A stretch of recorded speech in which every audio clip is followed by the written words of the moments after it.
नमस्कार, मैं हूं मनोज पन्नू। आप देख रहे हैं देश का सवाल। पिछले कई दिनों से देश में आई लव मोहम्मद नाम का कैंपेन चलाया जा रहा है। कहीं पोस्टर लग रहे हैं तो कहीं तख्तियां लहराई जा रही हैं। सोशल मीडिया से बाहर अब शहर शहर इसकी नुमाइश की जा रही है। हालांकि मोहब्बत का जो फलसफा है, जिसे हमने तमाम जगह से समझा और जाना है, उसमें यही पाया है कि इसे छुपा कर रखा जाता है। दुनिया के सामने ये तभी नमूदार होता है जब इसे छुपाए रखने के सारे मुमकिन रास्ते खत्म हो जाएं। यहां तो फिर इस अपने ईश से मोहब्बत की बात है।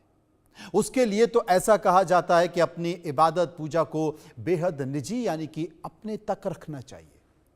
तो क्या ये बात तख्तियां, बैनर और पोस्टर उठाई आए? तमाम सारी बातों के बीच ये नारा बुलंद करने वालों को नहीं पता, क्योंकि इसे लेकर प्रदर्शन करने वाले सिर्फ आदमी नहीं बल्कि औरतें भी हैं और बच्चे भी इसमें शामिल हैं।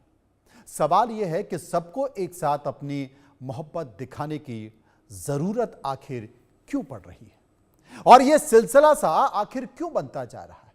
इसे एकरूपता क्यों दी जा रही है? ऐसा तो हिंदू त्योहारों को लेकर भी नहीं है। अगर त्योहार का अंदाज अलग है तो बंगाल में जिस तरह से दुर्गा पूजा है, उस तरह की दुर्गा पूजा दक्षिण में नहीं होती है। जिस तरह से गणेशोत्सव महाराष्ट्र में मनाया जाता है, उस तरह से बिहार और बंगाल में नहीं होता है। तो फिर एक के बाद एक शहरों को ये मोहब्बत आखिर क्यों दिखाई दे रही है? फिर यह मोहब्बत अभी तक क्यों नहीं याद आई? कई ऐसे सवाल हैं जिनके जवाब ये देश जानना चाहता है। इस पर हम चर्चा करेंगे, समझने की कोशिश करेंगे, लेकिन उसके पहले बरेली में हुए बवाल पर एक रिपोर्ट देख लीजिए।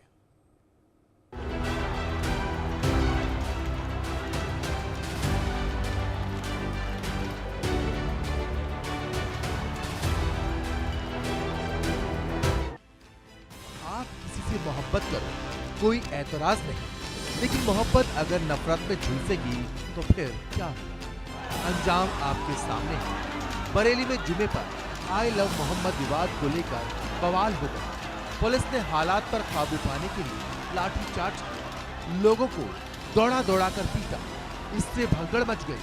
दरअसल मौलाना तौकीर रजा ने मुस्लिमों से इस्लामिया ग्राउंड में प्रदर्शन करने की अपील की थी। जुमे की नमाज के बाद भीड़ सड़क पर उतर आई और जबरन इस्लामिया मैदान में जाने की जिद पर अड़ गई। पुलिस ने रोक ली। इस पर भीड़ ने धार्मिक नारे लगाए। थोड़ी देर में पथराव शुरू हो गया। पुलिस ने हालात पर काबू पाने के लिए लाठीचार्ज किया, आंसू गैस की गोली दागी। इसके अलावा जीआईसी ऑडिटोरियम, सदर कोतवाली के बाहर भीड़ ने हंगामा किया, पुलिस पर पत्थर फेंके। पुलिस ने लाठीचार्ज कर उपद्रवियों को खदेड़ा। शहमतगंज में भीड़ सड़क पर उतर आई थी। इसके चलते पुलिस ने बाजार बंद करवाए। आई लव मोहम्मद के नाम पर आज संपूर्ण देश में हिंसा, अराजकता और नफरत का नंगा नाच हो रहा है। संपूर्ण देश में स्थान स्थान पर थानों पर हमले किए जा रहे हैं, पुलिस अधिकारियों की पिटाई की जा रही है, वाहन जलाए जा रहे हैं और सब तन से जुदा के नारे लगाती हुई उन्मादी जिहादियों की भीड़ पूरे देश भर के अंदर आतंक फैलाने का प्रयास कर रही है। कुछ दिन पहले यही काम आप लोगों ने मिलादुल नबी के अवसर पर किया था, जब 20 स्थानों पर हिंसा का यही दृश्य दिखाई दिया। पूरी दुनिया जानना चाहती है मोहम्मद के साथ मोहब्बत का इजहार करने का ये कौन सा तरीका है। फिलहाल पुलिस ने मौलाना तौकीर रजा को हिरासत में ले लिया है। पूरे बरेली में फोर्स मार्च कर रही है। अधिकारी लोगों को घरों में रहने की हिदायत दे रहे हैं। इसमें कौन सा एंटी नेशनल बात है? इसमें कौन सा वायलेंस का प्रमोशन का बात है? जब लव से लव आ रहा है तो उसमें आपको तकलीफ क्यों हो रही? इसका मतलब आप लव के खिलाफ हैं, आप मोहब्बत को मानते ही नहीं है। वो मुगल आजम का एक गाना था, जिंदाबाद जिंदाबाद मोहब्बत जिंदाबाद, दोबारा प्ले करना पड़ेगा इन लोगों के लिए। देखिए एक बात प्लीज समझिए, आर्टिकल 25 संविधान में क्या फ्रीडम ऑफ रिलीजन, अगर मैं जिसमें मुझे मोहब्बत है, और मुसलमान उस वक्त तक मुसलमान नहीं होता जब तक कि वो प्रॉफेट मोहम्मद को अल्लाह का आखिरी नबी रसूल ना माने, और उस वक्त तक उसका ईमान मुकम्मल नहीं होता जब तक कि वो दुनिया में तमाम चीजें ज्यादा प्रॉफेट मोहम्मद को चाहे। आसपास के जिलों से फोर्स बढ़ा दी गई।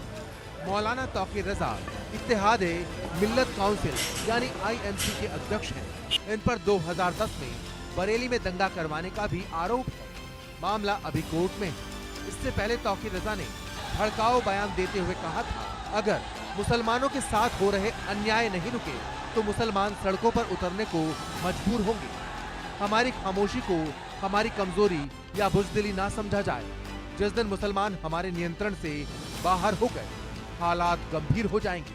हम भारत को श्रीलंका और नेपाल नहीं बनने देंगे, लेकिन नेपाल से ज्यादा आक्रोश भारत की जनता में सरकार के प्रति है। जिस दिन लोग सड़कों पर आ गए, सरकार संभाल नहीं पाएगी। फिलहाल हालात को देखते हुए इंटरनेट सेवा एहतियातन बंद कर दी गई है। Bureau report, India news.